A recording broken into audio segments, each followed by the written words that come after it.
Hello everyone, and I'm back with another Lego Transformer. For today's video we have Bumblebee.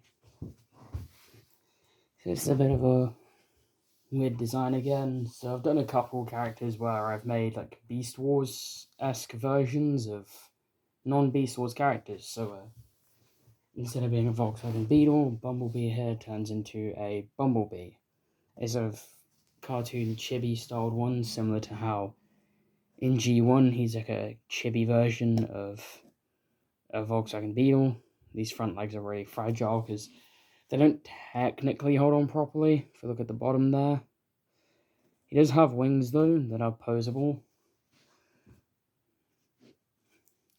So head, no antenna, but there was no room to put them on. He's got a stinger as well as a stinger blaster underneath that, and of course Autobot symbol on what will be his chest, and he's got a little stud on there so human characters can sit on his back. I'm gonna bring in this little. So the human scale with my builds is this. These little Lego Games board piece figures.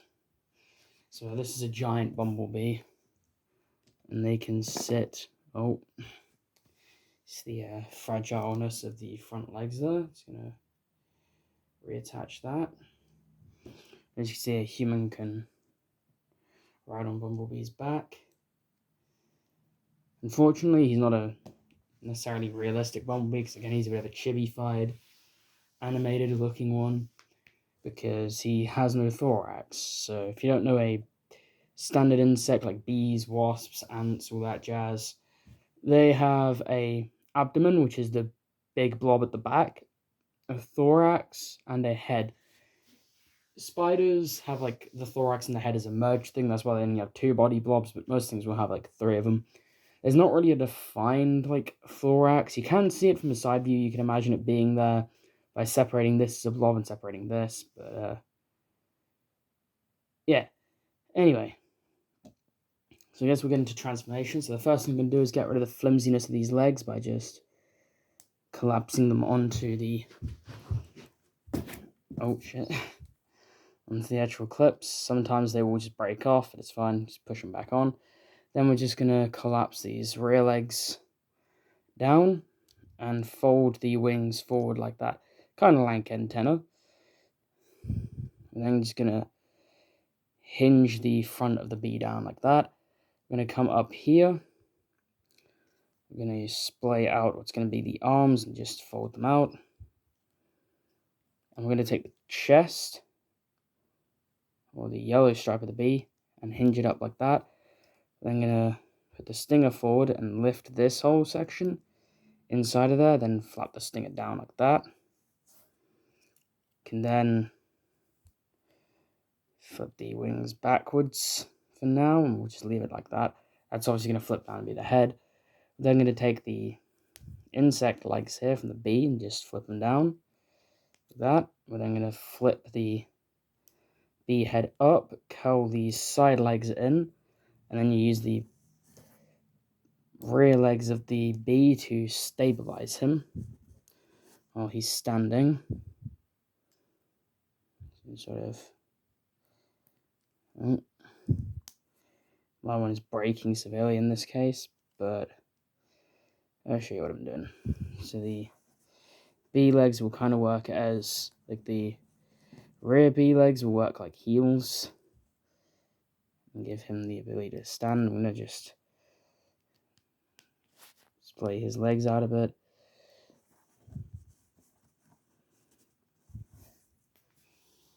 He's in this weird sort of pose. Then just going to flip his head down, fold the arms down, come to the wings, and just rotate them against the shoulders like that.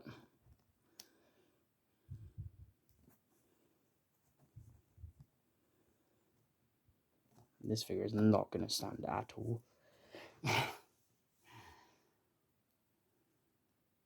He does not want to stand on this surface. Just going to try rotating the heels out as much as possible. There we go. Okay, we're going to stand. And then I'm just going to flip his head up a little bit. Now we have Bumblebee in his robot mode. So, he can't really touch an insect as much in robot mode, which I'm quite happy with. there are some obvious insect parts. Like, I mean, the stinger kind of fades into just being like detail. You can also, if you really want to, just rotate that up, but I don't like the look of it as much. I kind of prefer it chilling there as a nice mechanical detail. Other than that, you got like the bee head, which kind of, because it's a Lego build, looks a bit more like it's just headlights for a car. Of course, you have got the insect legs, which is the only real giveaway, and the wings, but the wings could be seen as a windshield or like windows or something. So for scale, again, we'll bring in a human character. So be like, yeah, he is kind of big. And then for weapons, so he has this hammer he can hold with this clip piece here, but also he has his stinger blaster. So to start with, we're going to just pop his hand off, and then to get to it, it does actually have storage in both modes.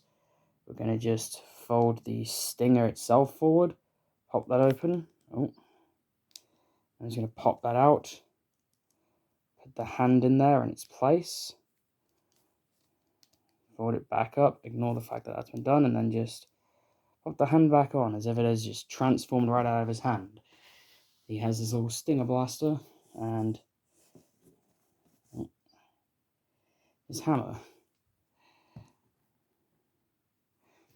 So for scale, he is as well as a human. I'm bringing an alt mode actually that's quite somewhat large. I'll bring in Blitzwing. It's going to do a lot of explaining to why he's a bird, but that will come out in the next video, which will be covering my first Beast Wars triple changer design, which I am very excited about. You don't see Beast Wars triple changes too often. I don't actually think there is any that I'm aware of. There might be some weird like toys popping up somewhere that do that. If there is, let me know in the comments, I guess. And we'll bring in another technically Bumblebee. Here we have him next to Hearts of Steel Bumblebee or Centurion. I'll take him away here. He is a much larger character. There's a scale here.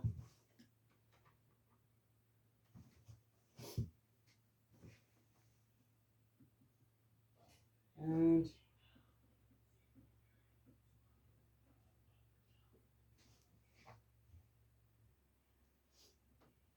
for another size comparison, we have Shockwave, who is, of course, much taller than Bumblebee.